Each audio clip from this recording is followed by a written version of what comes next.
Independent Senator Joe Manchin of West Virginia joins us now from Washington, D.C. Senator, good morning to you. Good morning, I appreciate Tony. you being here.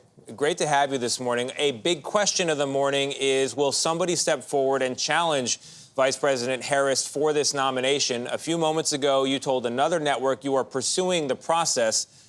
Respectfully, there is no process. We're in uncharted territory. So can you give us a direct answer? Are you running or not? Tony, my answer on the process was this. I think that a lot of people would like to see a mini primary. That's the process. Find out if you have the strongest candidate, whether it be Kamala or whoever else, could rise to that level that everyone could get behind. But now that seems to be predetermined by President Biden. And I want to say this about President Biden. I thank him tremendously for his service. We've been friends and known each other for quite some time. And for him to step aside, I know how difficult that was, but making the right decision for himself, his family, and most importantly, our country was the right thing to do. Yeah, you got to remember there's a person. Go ahead. Go ahead. Well, I was going to ask you about that mini primary. You bring up a good point about President Biden. There's a human being behind this. There's a family. It was a difficult decision. He's made it, and now the country's grappling with what should happen next. You mentioned a mini primary. Are you raising your hand to say, I'll be candidate number one in that primary? First of all, let me make it very clear to you, Tony, I am not going to be a candidate for president. I'm a candidate for basically speaking for the middle of this country. There are 51% of the people that are registered to participate in an election in America that basically are in the same party I am, independent. 51% of us, 51. Only 23 are registered as Democrats, only 25 as Republicans. Neither side can win without the sensible, moderate middle. They can't do it.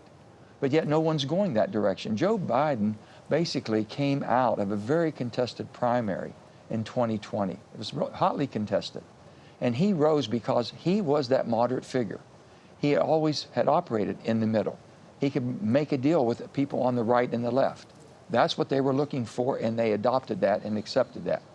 Right now, by not strengthening the process that we have, or not basically adhering to a primary or letting us know of all this new generation. We have a new generation, which I've identified a few people, a lot of governors, a lot of people that have credentials that could do a great job as new leaders. And again, it would help strengthen, I believe, Kamala in her position too. But that's already been predetermined, so we'll see what happens. And I think it's a mistake, but it's one that they have made. Senator Manchin, I just want to be clear, because you are very popular, very well liked on both sides of the aisle, but I'm a little confused. On one hand, you say, I'm pursuing the process. On the other hand, you say, no, I'm not a candidate at this time.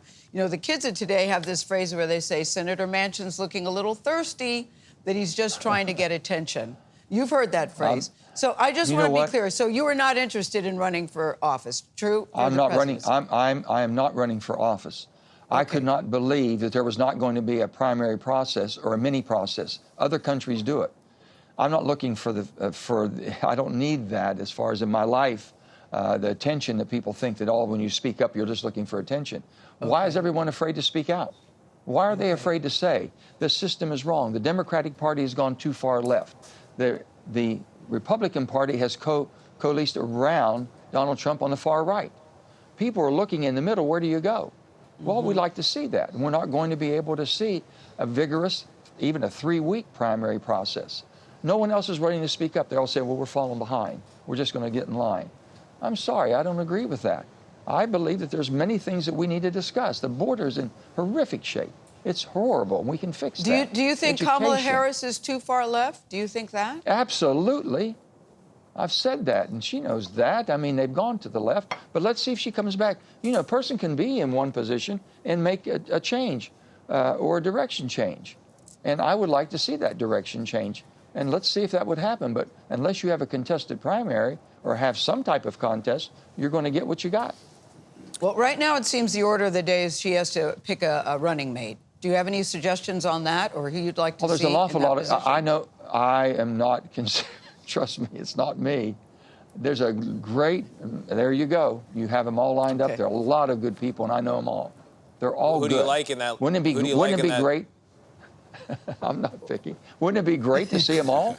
I can guarantee you, the Democratic Party would be able to pick from there. Senator, let me ask you a question. let me ask you a question. If the party, and you've seen the endorsements that the vice president is racking up from members of her party, if those members and ultimately those delegates are pledged to her, would you endorse her? Well, we'll see what the platform is. I've said this before. The platform tells you everything. You know, I know we need a strong military. We need energy that we have affordable, dependable, reliable energy and enough of it to run this country and help our allies while we're transitioning to a less carbon energy. All these things here, and no one even talks about the debt of the nation. We're approaching very rapidly, very quickly, $35 trillion of debt. Not a person has talked about that. Not anybody has talked about how do you get control of your debt. None of us can live with crippling debt.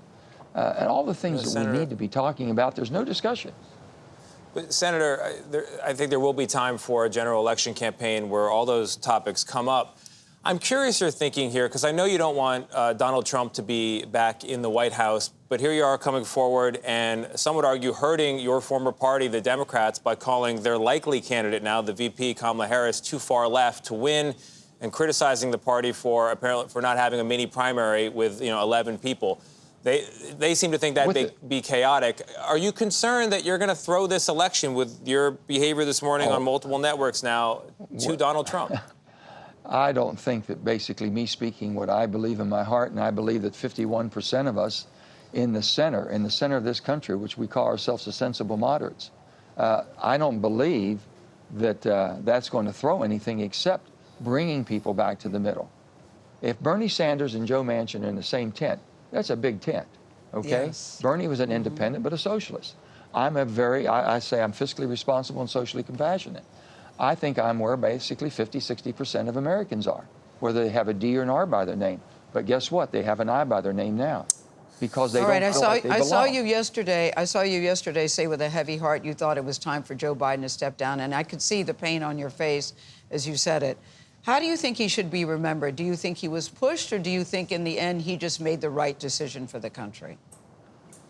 I think that basically Joe Biden has always made good decisions and the right decision. Even though I would agree and disagree, we did it respectfully. We could talk through it. We'd call each other. We had good conversations. And I always counted on Joe making the right decision, and he did that. With that being said, I Gayle, I believe a president should have one 6-year term.